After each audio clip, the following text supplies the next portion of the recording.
So over here you can see that I have an image right here. So if I were to go around on to the bottom, right click over here and add in let's say another track. So I'm just going to go around and add in another track right here and bring in, let's say for example, another image right here. So you can see that now this image is on top of this image right here.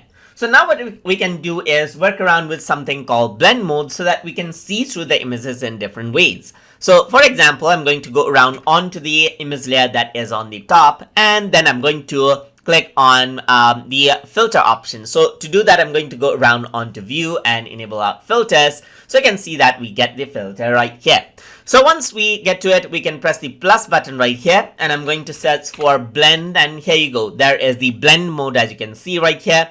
So right now, if I were to go around on the blend mode right now, it's over. If I were to select none, nothing happens over here. But if I were to select add, you can see that beneath this particular layer as the colors from the images actually add up and becomes more brighter.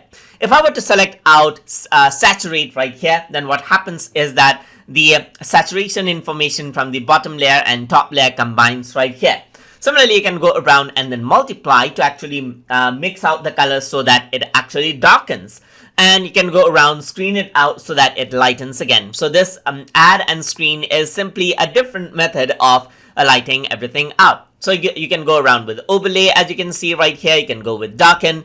And similarly, you can see that these are different blending options that allows you to combine out multiple images right here, as you can see. So there's soft light, as you can see right here. There's difference over here as well. There's exclusion. There's hue saturation right here, and then there's saturation itself. There's color. There's luminosity, and so forth, as you can see right here. So you can go around and combine out the images in different ways as you like. So that is how you can work around with blend mode inside of Shotcut. So hope you guys learned something as always. And as always, please like, comment, share, and subscribe.